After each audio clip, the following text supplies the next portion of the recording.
Donc nous, on a repris le domaine de ma famille, qui a toujours existé, de mon grand-père, de mon papa. On l'a rentré en 2013 avec ma femme et on a commencé à travailler juste après la vendange 2013 où on a séparé les vignes de ma famille en deux parties. Une pour mon frère avec qui on voulait préserver l'entente, donc on a préféré travailler chacun de son côté pour ne pas faire de compromis. Et comme ça, on peut faire chacun chez soi, on fait chacun nos décisions et ça, c'était vraiment une super décision. Comme ça, on reste toujours très proche. Ça, c'est vraiment important. Donc on a commencé vraiment à travailler chez nous juste après la vendange 2013. Et moi, j'ai fait donc mes études en Bourgogne, en Suisse. J'ai fait des stages à droite à gauche. Et il n'y avait vraiment pas cette idée de je rentre et on passe en bio. C'était vraiment, même pendant mes études, c'était pas loin de moi, mais j'y avais vraiment pas réfléchi. Et juste à la, en rentrant et en s'installant chez nous, à travailler les vignes, il y a vraiment eu ce déclic où je me suis dit on va quand même passer peut-être 30, 40, 50 ans dans le vignoble, dans nos vignes. Qu'est-ce qu'on a envie d'avoir avec nous au quotidien dans nos vignes? Est-ce qu'on a envie d'avoir des produits chimiques? Et bien la réponse, ça a été vite évident que non. Et on a commencé à travailler un tout petit peu. On a commencé sur une partie de vignoble en 2014. On a vu que ça pouvait marcher. Et donc en 2015, on a commencé à travailler l'intégralité du domaine. Et en 2016, on a commencé la certification. Au début, je voulais vraiment le faire pour moi, sans la certification. C'était important pour nous, parce que c'est nous qui sommes dans les vignes. Finalement, le consommateur à la fin, il est beaucoup moins impacté que nous par la chimie. Et donc, il y a eu un petit temps de réflexion, et à un moment, la certification, elle s'est imposée d'elle-même, parce qu'il y a beaucoup trop de gens qui racontent qu'ils sont presque en bio. Et ça, c'est assez fatigant. Soit tu y es, soit tu y es pas. Et donc on s'est certifié, et en plus c'est quand même pas si compliqué. Donc depuis 2016, on est engagé avec EcoCert en certification agriculture biologique. Alors il y a eu des hauts, des bas. Avec 2016 aussi, ça a été une année compliquée en Champagne.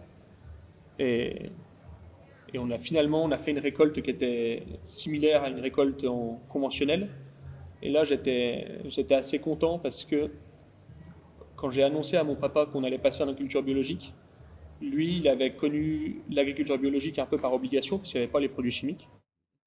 Et ensuite, il a connu l'avènement des produits chimiques où il travaillait moins, il récoltait plus, parce qu'au début, tout début, moi, c'était vraiment très compliqué économiquement de survivre chez nous en Champagne, il y a 60 ans, 70 ans. Et du coup, il y a eu l'avènement des produits chimiques où c'était vraiment une révolution. Et on travaillait moins, on récoltait plus, c'était vraiment super intéressant. Et quand je lui ai dit que nous, on voulait passer en bio, il y a quand même eu un peu cette idée de retour en arrière. Et un peu l'idée, il nous a pas empêché, et ça c'était, on n'a pas eu de dispute, on n'a jamais rien eu, mais il nous un peu, vous pouvez le faire, mais vous verrez bien. Et il nous a laissé faire, et 2016 c'était un peu la petite victoire, on a récolté autant que les conventionnels, en traitant peut-être 2 fois plus, en travaillant peut-être 3 fois plus, mais on a récolté autant, et ça c'était chouette. Et puis après, bon, il y a eu des années comme 2021 ou 2024, où là ça a été plus compliqué, et il y a quand même des remises en cause où à un moment on se dit on fait ça pour la qualité de vie. Et la qualité de vie, quand on est en plein dans la saison, qu'il faut traiter, qu'on voit la récolte qui s'en va, on se dit la qualité de vie, où est-ce qu'elle est? Il faut prendre un peu de recul, c'est pas sur. Il faut se donner un peu de temps, il faut aussi réfléchir à la façon de travailler.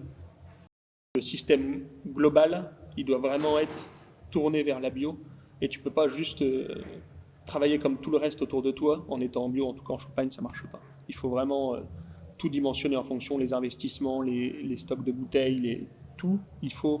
Vraiment, il faut vraiment être axé sur la bio si on veut que ça marche. Alors nous c'est la Côte des Bars, hein, donc le sud de la Champagne, et on est un peu, nous c'est tout petit, c'est une toute petite région, et on est 4 ou 5 vallées différentes, et on va tous au collège au même endroit.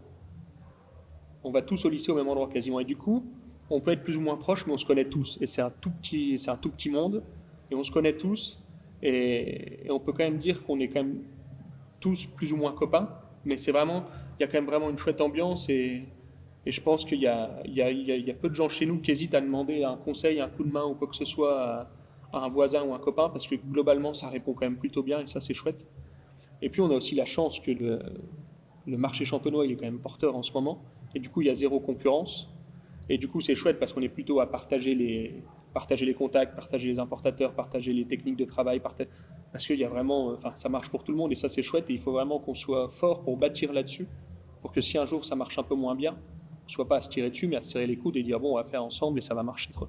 Mais il y a vraiment il y a une belle dynamique dans la Côte des Bars. Ça, c'est chouette. On est aussi un peu plus en retard en termes de génération par rapport à la Marne, où on a moins de manipulants, mais des plus grandes structures. C'est pour ça qu'il y a une belle dynamique en ce moment dans la Côte des Bars, avec plein de jeunes qui arrivent et qui vinifient une partie ou la totalité, mais beaucoup de gens qui se mettent à faire des bouteilles dans la Côte des Bars, et ça, c'est chouette. Ça, c'est joli. Donc nous, on est à 1h30 au sud de Reims, et on est à 1h30 au nord de Beaune. Et presque une fois qu'on a dit ça, on a tout dit. Et historiquement, on a toujours été beaucoup plus proche de la Bourgogne. Nous, il y a deux écoles pour chez nous pour faire, enfin première école pour apprendre à faire le vin. Il y en a une à Avise et une à Beaune. Et il y a 95% des gens de chez nous qui vont à Beaune. Vraiment, c'est instinctif. Et donc en termes de sol, ensuite, on est beaucoup plus proche du chablisien que de la montagne de Reims ou que de la Marne en général. On est sur des sols assez spécifiques. Donc méridien, c'est du calcaire, c'est de l'argile. On n'a pas cette craie champenoise. Ce qui fait qu'on a des vins toujours un peu plus opulents, un peu plus structurés. On est quand même 150 km au sud de Reims, donc le climat n'est pas tout à fait le même. On est aussi beaucoup plus impacté par le plateau de Langres, par le froid du plateau de Langres, au terme de climat, que la Marne sera plutôt bassin parisien, moins froid. Ce qui fait vraiment une région, on est un peu à part et c'est chouette parce que du coup ça augmente cette solidarité entre nous parce qu'il y a les premiers champenois autres que nous sont à 1h30 de route, donc on fait plutôt entre nous, ça c'est vrai. Voilà, on est vraiment le sud. Et ben, moi, je voulais vraiment vinifier en Champagne pour la première fois chez moi sans jamais avoir vinifié en Champagne. Je voulais vraiment arriver avec une idée, avec pas d'idée sur comment faire du champagne, vraiment pour pas avoir d'a priori, pas avoir de méthode toute faite. Donc on a commencé en 2015, et là tu te retrouves tout seul dans la cuverie et tu te dis bon, bah, maintenant qu'est-ce qu'on fait? Et ça c'était un peu 2015, c'est notre premier millésime, mais pour moi le vrai premier c'est 2017, ou le deuxième premier en tout cas, où là on savait déjà un peu plus ce qu'on voulait faire, comment on voulait le faire, et ouais, où on voulait aller, quoi. Parce qu'au début tu es quand même là, ouais, ouais. Et maintenant qu'est-ce que je fais? Donc on a aussi beaucoup évolué dans nos principes de vinification, où la première année on a levuré, on a sulfité au pressoir, on a sulfité à la fin, parce qu'il fallait qu'on se rassure un petit peu. 2016, c'était une année compliquée avec peu de rendement, donc on a eu du mal à vraiment se faire plaisir sur les vins encore. Et puis on était encore tout jeune. Et 2017, c'est vraiment là où on a commencé à savoir un peu plus où on voulait aller, à travailler en levure indigène, à diminuer vraiment le soufre, ou à plus en mettre. Euh, voilà, là c'est. Et maintenant, on sait vraiment plus où on veut aller, et aussi parce qu'on s'est mis à boire beaucoup plus de champagne. Au début, avant 2015, je pense qu'on était à droite à gauche, on était en Suisse, en Bourgogne, à Bordeaux, on ne buvait pas de champagne. Et le champagne de vigneron, c'était encore aussi vraiment le début. Et donc après, on s'est mis à boire du champagne, et ça donne aussi quand même une idée du champagne et du vin, et ça donne un peu une idée de où est-ce que tu veux aller. Et là, on essaye de limiter au maximum le soufre. On se l'interdit pas, mais quand même, si ça marche sans soufre, il y a quand même quelque chose. Le sans soufre, c'est pas ce côté magique, mais c'est pas la même relation au vin. T'es quand même vraiment, t'es au plus proche du vin.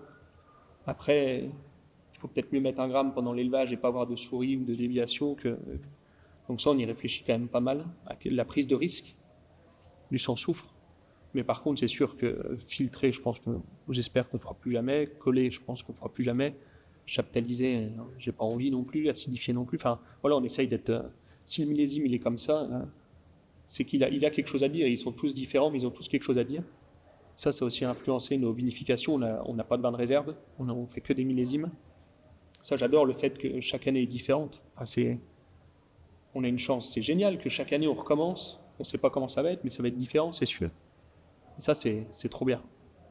2024, c'était pourri. 2025, ça va être génial. Mon grand-père, il vendangeait en octobre, mon papa en septembre, et nous, on vendange en août, pour des maturités à peu près équivalentes. Ça, c'est en 3 générations. C'est incroyable, mais nos enfants, quand est-ce qu'ils vont vendanger? Enfin, c'est fou. Et alors, il y a des avantages, c'est que on a toujours été... La Champagne, ça récoltait jamais mûr. Ça, c'est les grandes phrases. Mais maintenant, on a les maturités qu'on veut, on a même enfin, pas trop de maturité, mais il faut qu'on fasse attention par rapport aux prises de mousse pour pas finir à des champagnes avec trop d'alcool, pour être sûr que les prises de mousse se passent bien. Donc maintenant, la maturité, c'est plus du tout une question problématique en Champagne, en tout cas pour nous, pour la façon dont on travaille, avec des rendements cohérents. Et nous, le plus gros problème du réchauffement climatique, chez nous, c'est des débordements plus précoces. Et avec cette proximité du plateau de Langres, ces gouttes de froid qui arrivent en début de saison, en avril, et qui vont geler, et qui vont nous impacter fortement, comme en 2016, comme en 2021, un peu moins en 2024, mais il y a quand même eu un impact. Et nous, le réchauffement climatique, on le sent vraiment là, en fait. Et puis, on sent réchauffement et dérèglement. Avec là, on a eu presque l'équivalent d'une année de pluie sur la période estivale. Enfin, en 6 mois, on a eu l'équivalent d'un an de pluie, et ça, c'est juste pas gérable. Pour s'adapter, on va essayer de faire au mieux, mais il y a des années comme ça où c'est compliqué. Moi, j'ai décidé de faire du vin en arrivant en Bourgogne, à mon BTS. On allait déguster sur fût chez les copains des pinots noirs, et c'est vrai que ça a été vraiment ce déclic où ce jour-là, je me suis dit, il faut qu'on fasse du vin. On a la chance d'avoir du pinot noir, et faire du blanc, c'est cool, mais faire du rouge, pour moi, c'est quand même une autre dimension.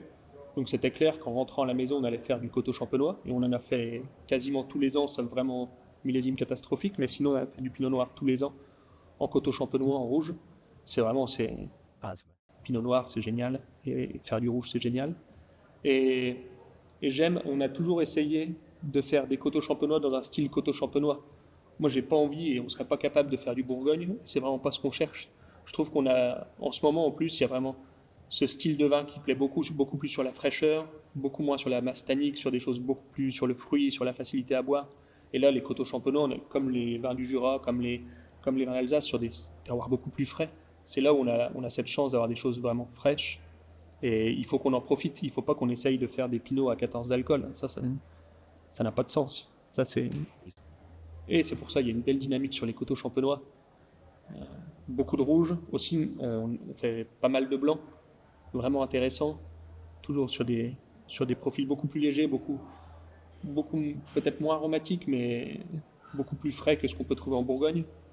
Non, et il y a une vraie dynamique là-dessus, avec souvent des faibles quantités. Alors tout le monde en cherche un peu. C'est toujours rigolo l'enthousiasme sur les coteaux champenois. Et on voit qu'il y a vraiment quelque chose à continuer dans cette voie-là, sur les coteaux.